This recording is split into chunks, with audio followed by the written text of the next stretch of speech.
যারা গ্রামে থাকেন, যাদের মধ্যে অ্যাওয়ারনেস কম আছে, তাদের মধ্যে এই ক্যান্সারের পরিমাণটা লক্ষণ বেশি। বেশি। হুম। তো এটার পিছনে কি কারণ আছে? শুধুমাত্র কি অ্যাওয়ারনেস এর না, অভাব? Multiple reasons. আচ্ছা। গ্রামে আমরা যে কেউ, শহরে হুম।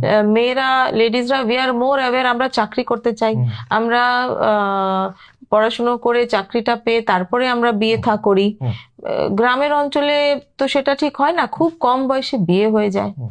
তো one of the risk factors, যেগুলো রিস্ক ফ্যাক্টরস আছে সার্ভাইকাল ক্যান্সার, একটা হচ্ছে early marriage, early sexual debut. যত তাড়াতাড়ি আমাদের you are expose to this virus, তত তাড়াতাড়ি হবে। তো সেকেন্ড হচ্ছে যে যদি আমাদের ইনফেকশনটাকে আমরা ভালো করে কন্ট্রোল করতে লাগলে আমাদেরকে we have to be very clean, হ্যাঁ, পরিষ্কার পরিচ্ছন্নতা মেনটেন করতে হবে, frequent change of pads, perineal পরিষ্কার, এইগুলো হাইজিনটা ব্যাপারটা ঠিক রাখতে হবে। থার্ড হচ্ছে যে সার্টেন causes like আপনার সিগারেট স্মোকিংটা বলে, it can increase the chance of cervical cancer. Cigarette smoking, contraceptive use for more than 5 years, তো এইসব জিনিস।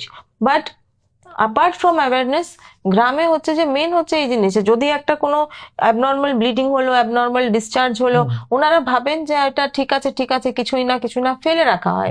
ফেলে রেখে তখন পরে যখন আমাদের কাছে ওনারা আসেন তখন খুব লেট হয়ে যায়, স্টেজটা বেড়ে যায়। এইসব কারণ নিয়ে মানে রুরাল এরিয়াতে এটা আমরা বেশি দেখতে পাই আর কি।